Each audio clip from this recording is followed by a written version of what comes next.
3 நாட்கள் தொடர் விடுமுறை. சென்னை கோவைக்கு விமான கட்டணம் ரூபாய் 16,500 உயர்வு.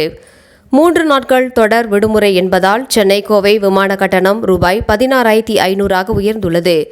புனித வெள்ளி, ஈஸ்டர் பண்டிகை என தொடர்ந்து 3 நாட்கள் விடுமுறை என்பதால் சென்னை மற்றும் புறநகர் பகுதிகளில் வசிக்கும் பெரும்பாலானோர் 3 நாட்கள் தொடர் விடுமுறை கழிப்பதற்காக சொந்த ஊர்களுக்கு செல்வதற்கும் விமானங்களில் டிக்கெட்டுகள் முன்பதிவு செய்ய தொடங்கினர். இதேபோல் அதிக அளவிலான பயணிகள் டிக்கெட்டுகள் முன்பதிவு செய்ததால் சென்னையிலிருந்து கோவைக்கு வரும் விமானங்கள் நேற்று டிக்கெட் கட்டணங்கள் பல மடங்கு உயர்ந்துள்ளது. இந்நிலையில் சென்னை கோவை இடையே ரூபாய் 4,966 இருந்த கட்டணம் தற்போது 16,496 உயர்ந்துள்ளது. ஏற்கனவே விமான எரிபொருள் விலை அதிகரித்திருப்பதால் விமான டிக்கெட் கட்டணங்கள் பல மடங்கு உயர்த்தப்பட்டிருந்தன. இந்நிலையில் தொடர் விடுமுறை என்பதால் உள்நாட்டு விமான கட்டணங்கள் சர்வதேச விமான கட்டணங்கள் அளவுக்கு உயர்ந்துவிட்டதால் பயணிகள் கடும் அதிர்ச்சியடைந்துள்ளனர்.